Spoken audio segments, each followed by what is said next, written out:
Allow us to take a journey trip into our minds, where constant conscious conspiracies is what you'll find.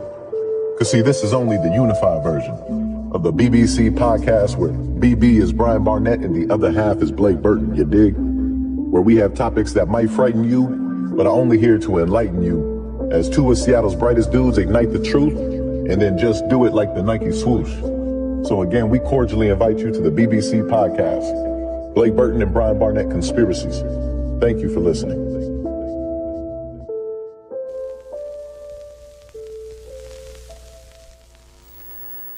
We're back. I'm Nast, or Blake of the Nast Podcast, and I'm here with my lovely co-host, the one and only Bryan. Thank you for having me. And today we're going to be talking about what happened to pop punk, and we're also going to be talking about its return. Ooh. Oh, yeah. Yeah, I feel like I don't even know where to start with something like that. I mean, I think first shout out to Smash Mouth, shout out to Sum 41 and the early Tony Hawk Pro Skater games. That was where I think a lot of those got their first start. But yeah, I think it's coming back because all of the people who in the early 2000s, so anybody in my generation. Whoa, before we get into that, let's talk about what the fuck is pop punk. Okay, way better. See, I got excited. Yeah, let's do that. Where do you want to start with that? Let's break down, like, what is pop punk? Is that pop music mixed with punk? Like, people might be coming in and being like, is that what it is? Is it that obvious, or what is it? Yeah, I would say so. I would say, like, I feel like it's like rebellion kind of mixed with this is just how we express ourselves, and that's kind of what makes it kind of poppy. But then the punk is kind of that, rebellious, against the grain, kind of just in your face, expression, which of course is beautiful. But yeah, pop punk I think is the intersection of both of those, I would say. What do you think? I think that's very fair to say. Like, to be pop punk, though, you usually have to be part of a band as well. So it's like a band that plays. It's like if a band, in the most general statement, it's a band and their take on what pop music sounds like from a band perspective. I can see that. I feel like it's like a feeling, It's just like I feel like if you feel kind of punky and rebellious, and somehow poppy. I don't know what that feeling of poppy is, but boy, I don't know. I feel like, I guess I can see that. It's a band. It's a feeling. It just seems like it's probably like a lifestyle for people who do that all the time. It's probably just a way of life, honestly. So let's say, for example, for the audience who might not know, let's give 3 examples of artists who would be pop punk. Okay. And artists that wouldn't be pop punk. Ooh, okay. I would say I'll give my 3, then you can give yours as well if you think. But I would say you can say who's, and I'll say who's not. Ooh, okay. I'll say back to who we had shouted out earlier. I would say Smash Mouth. That was pop punk, more on the punk side. I would say Sum 41. I would say that was pretty pop punk. Something a little bit more like mainstream, more contemporary. Olivia Rodrigo. I think she's kind of in that pop punk kind of bringing it back, that Avril Lavigne style kind of sound. You know what I mean? Yeah, I agree with that. Mm-hmm. I'd obviously say that Nirvana is not pop punk. Maybe Teen Spirit might have like a hint of pop punk. I don't know. I feel like pop punk also. I forgot who I had on my podcast for the NAS podcast, but they were saying pop music's just popular music. Interesting. So maybe pop punk is a mix of an actual genre, but also punk music that's able to be spread to the masses. Ooh, like yeah. Like the that's not music that's gonna hit the masses. But if they're like I like that. daisies and pixies, I don't know. Pop punk is a feeling, it's a genre. Yes. But it's not Nirvana per se. Okay. I don't think it's Foo Fighters. For sure it's not Foo Fighters. And I wouldn't say Metallica. Yeah, no, I would agree with that. I wouldn't say those either, especially the Metallica.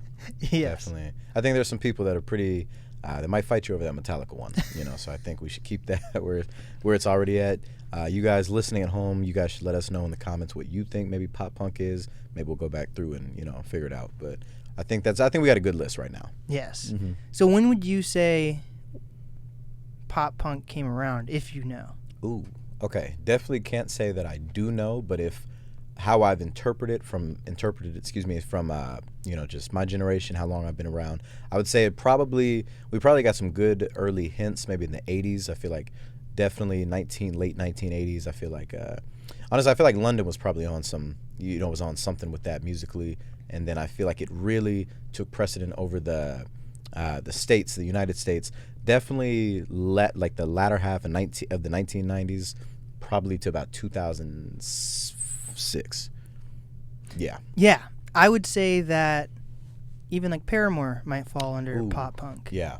And I really do think like pop punk can be a genre, but also like a movement / like how far it reaches the masses, Yes. But I think an example of pop punk is any of those rock songs that made it into those early childhood movies, like the early 2000 childhood movies, like Smash Mouth and Shrek. It was popular, it was punk, it was in a movie, or like, I can't name a single song off the top of my head, but like something from Spy Kids probably had like a pop punk element. Like pop punk, I think really shined in the early 2000s, and like we were talking about, me and Bryan went out to Indian food.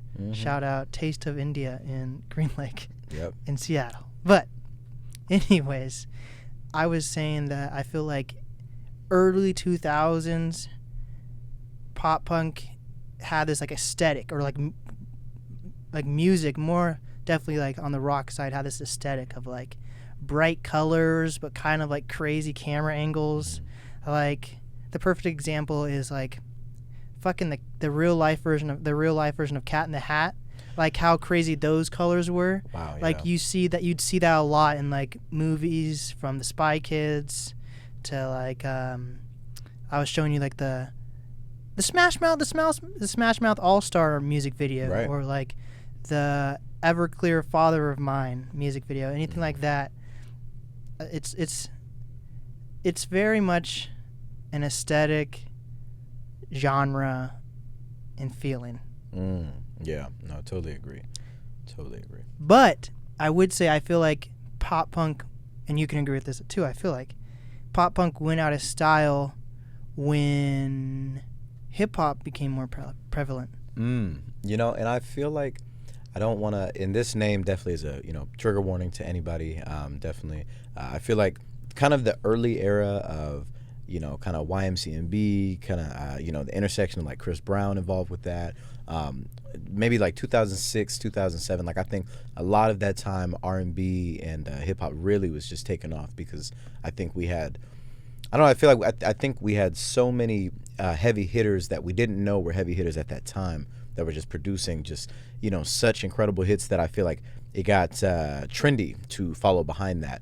And I think the kind of pop punk, I feel like that sound was always there. I wouldn't say it left, but I feel like it was something that where we were at in the world, I feel like it was not what we were looking for at that moment. I think it just had to, I think it sat down for a second and kind of let these different kind of like archetypes come up and make different kind of music that I think we feel like we were all into. I think the radio really took over at that time, because LimeWire, shout out to LimeWire, unfortunately that kind of died out. So I feel like the radio and just all of those type of hits, that was pretty much like where you were listening to music, honestly. If you didn't have an iPod, or when I was younger I had a Zune, shout out to the Zune users. Hell yeah.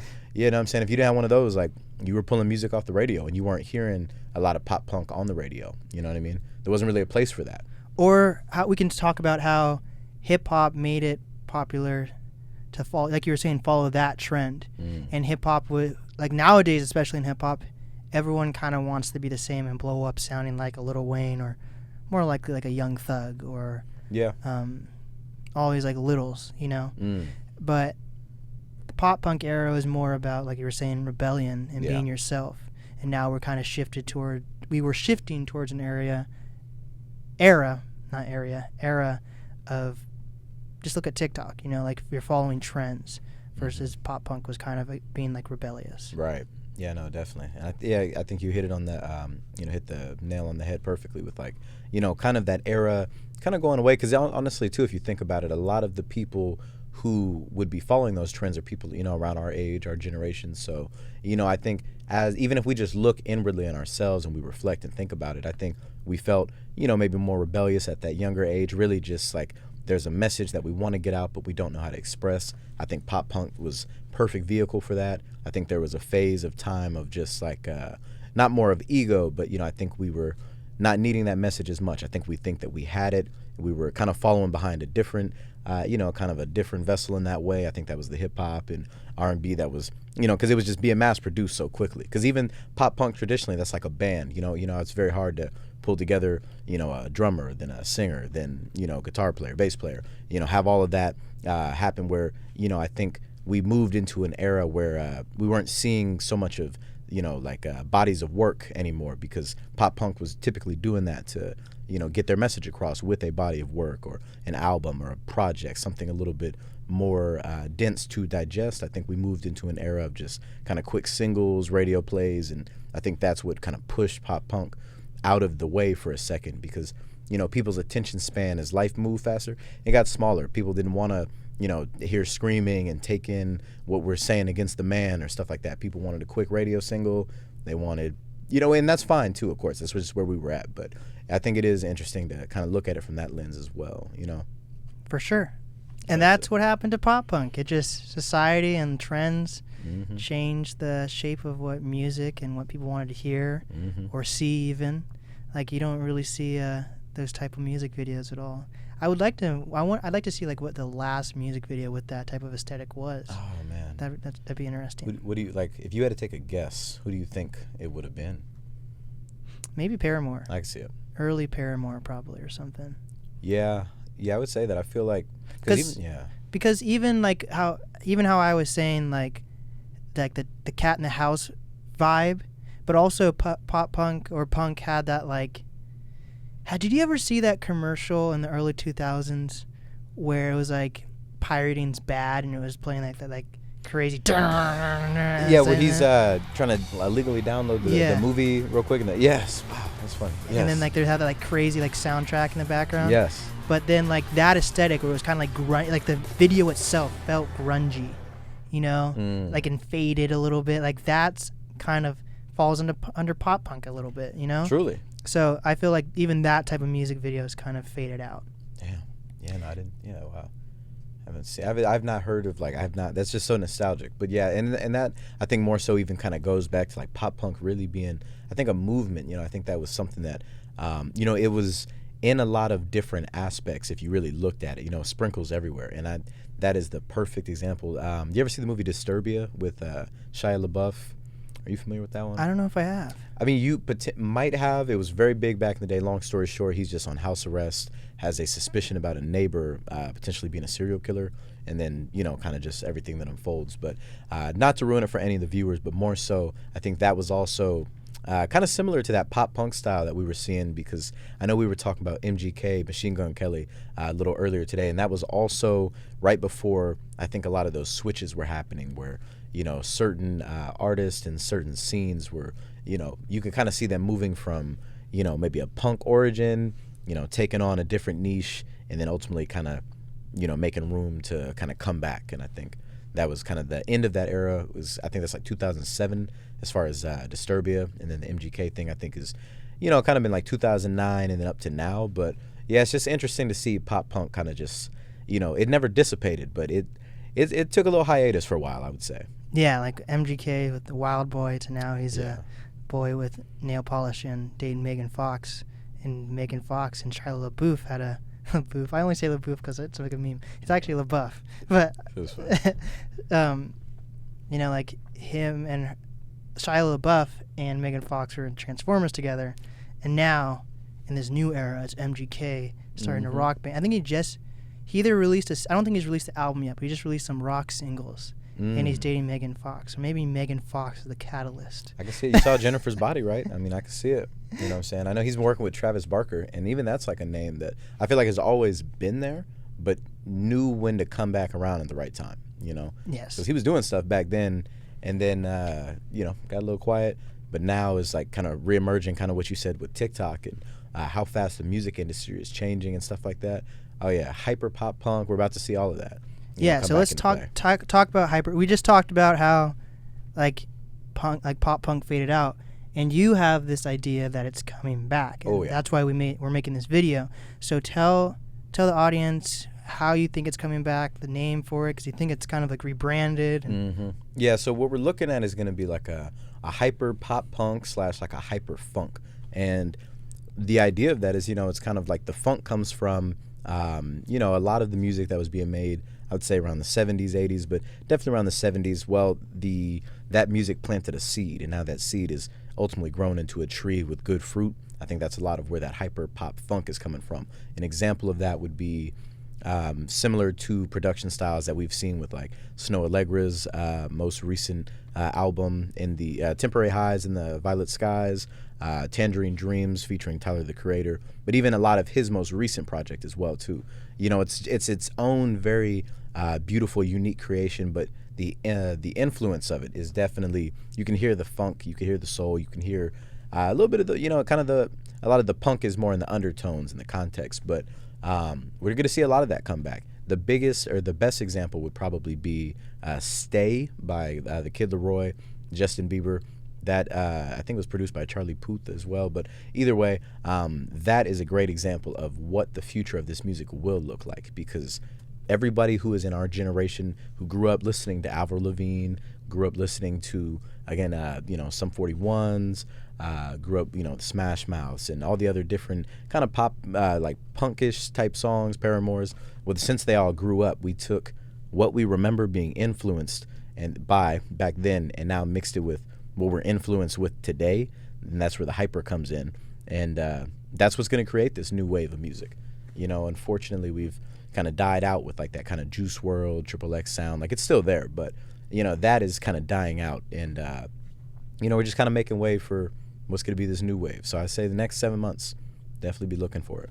Does hyper have to do anything with ADHD and how everyone has ADHD now? You can't see my eyes; they just exploded. I could see that. Wow. Yeah. Honestly, I mean, but maybe, to be real, you know what I mean? Think about it. That's a whole episode right there. Wow. But yeah, I agree. I feel like from the NAS podcast, I focused on interviewing hip-hop artists, and now I've changed my focus on still having a few hip-hop artists here and there, but doing pop music and rock music. And actually, my first transition was with a band called Them. And the lead singer, Ellie, shout out Ellie, she just moved to LA with her boyfriend to continue her music, and she's part of a pop punk band. I think it's interesting, like I literally interviewed them and then you reached out the other day and we're like, we're going to start seeing a change and shift in music. I'm telling you. And you said you actually had a you think that Kanye West might have some pop punk in his music. Man. Yeah, I mean, his new Donda album. I feel like what we'll see will be his take on that, but I do believe that is, we'll see that because, what I feel like he does is kind of, and he mentioned it before, kind of living in the future. Like, he's like, when you see me smiling now, I'm actually smiling from 2030, and I think that is kind of the concept that he's talked about with that, like kind of just being a couple steps ahead in that way. Like, I feel like we definitely will see some of that. I think we'll see, I think we'll just see it because it is going to be, like, it's going to be very widespread. I think TikTok has played a larger role in that than we know. And shout out to, all the different, creators and artists on TikTok that are, making music and blowing up on there. But we're definitely going to see a large influence of it. We're going to see a lot more guitars come back. Bands are going to come back, because people want to kind of relive in what made them happy at that time. And that was that era of time, because it's really not about the music, it's just about the feeling, you know what I mean? And people want to feel how they felt watching those videos with all the colors and kind of more cartoonesque type camera angles and cinematography. People want that again because of what's unfortunately going on in the world. We want to feel like kids again. We want to rebel against the system and rebel against the government and stuff like that. And some people, this is the only way they know how. So you think the pandemic might have been a catalyst for pop punk and how people are kind of against the government right now, whether it's vaccines or even just wearing masks or anything with COVID related or losing their jobs? Oh yeah. Because, I feel like a lot of times, I think a lot of people turn to, self-expression in a time like this. And, we're like, how do I get this out? And I think what it is that people resonated back then with the punk was, kind of just that feeling of not having to keep it in and just letting it out. And right now, I think that's all we can do because, things are limited. COVID, world's on fire, earthquakes all over Haiti. I mean, it's a very odd time to, really do anything other than just express how you feel because that's all you can control. And I think a lot of people are putting that behind, old beats that they remember, old songs that they remember, old times and feelings they remember. And that's what's really, I think, going to push that sound. People are just going for it. People are just trying something new, not afraid of, being who they are nowadays. Because nowadays, it used to not be cool to be who you were. It used to be, oh, wow, that's so weird that it's different. Now everybody wants that authenticity. Now everybody wants, that authentic self that might be broken. But you put some, a guitar in the background, you got yourself a hit.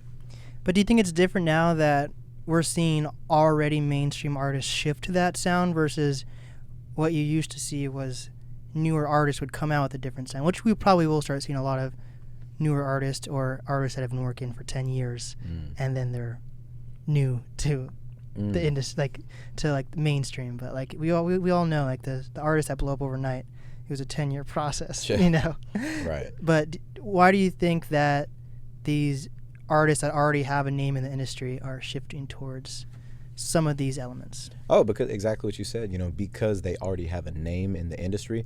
A lot of them probably don't have a choice, which is to shift and to adapt, and to, kind of become what they feel that the people want. I think pop punk has always had a very underground kind of sound and feeling to it that gave it, not its credibility, but, it definitely set it apart from everybody else. And I think people in the industry, the industry always wants what the underground is doing because that's where the true organic, audience is being built. That's where a lot of genuine love is being shown in the underground. And the industry always wants to copy that. They want to emulate that more so. And I think that's why we're seeing that shift.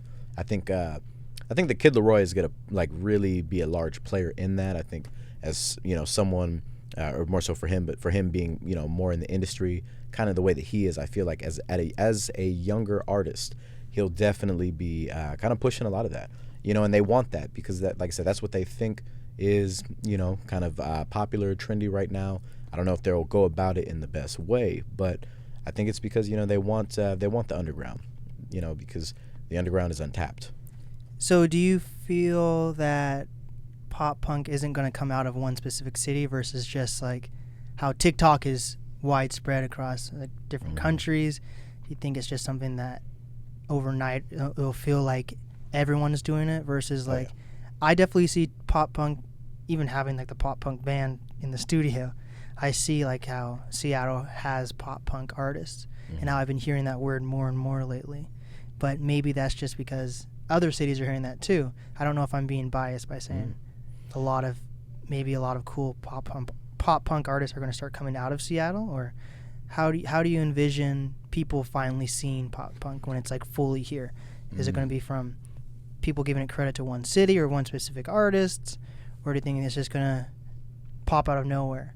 I think it'll honestly have to pop out of nowhere because no pun intended. Right, honestly, but I think it'll have to come out of nowhere because I think it would be a lot of responsibility for one city to try to carry that, or try to make that come about. I think we could look at Seattle and we could be familiar with it and say oh yeah, there is a large history of punk, a lot of history of grunge, and a lot of different kind of music genres. But at the same time, it's just going to come out of nowhere. It's going to be something I think is going to be something we all transition into hearing more often, and are just oh wow, hey, that's that sound. I think it's going to hit very similar to how the T-Pain effect hit way back when, which was, I think we didn't realize how big that was going to be at that time. We were just sitting in the midst of it, taking it on. T-Pain, Lil Wayne.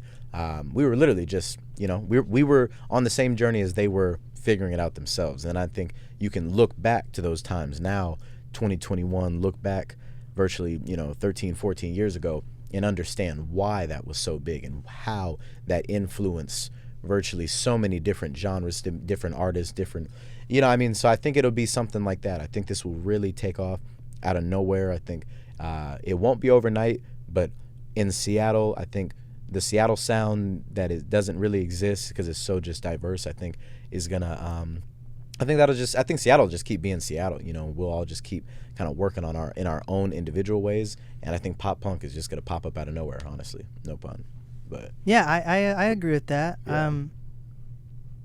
I have seen so many different like pop.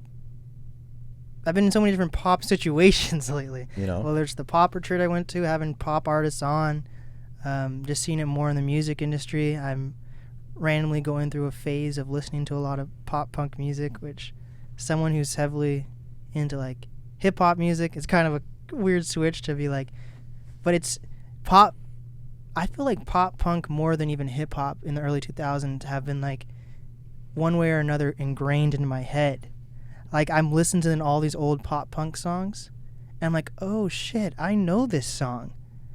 And I'm just like flipping through like all these like different playlists of pop music, or like Right. clicking on like a pop music radio on like YouTube or whatever, and I'm being like, click, I don't know this song. Oh shit, I know this song. Oh, I know this song. Don't know this song. Know this song. And like it's weird like how it's been ingrained, because pop punk was so influenced. Like I'm saying, like in these movies or in these commercials, we hear pop punk over and over. right? So it's definitely a way of life, and I agree with your predictions. The BBC Mm-hmm. podcast, our predictions are that pop punk. I don't know. Are you just calling it hyper pop punk because that's the title you're feeling, or Mhm. do you think it will just rebrand, not even rebrand, and just stay pop punk, just like? You know, honestly, I think I'm saying hyper because the hyper is kind of like the more techno kind of like almost kind of like the robotic sound. That's kind of like if you've heard Trippie Redd's new album, Trip at Night, similar to like Miss the Rage, similar to Holy Smokes, like that kind of sound. I think that's kind of the hyper, various, sounds happening at once, kind of scatterbrain, kind of, I'm not really sure what you would call that, but that I think is the hyper aspect, which almost sounds kind of, very computer-esque. And that's I the think- ADHD.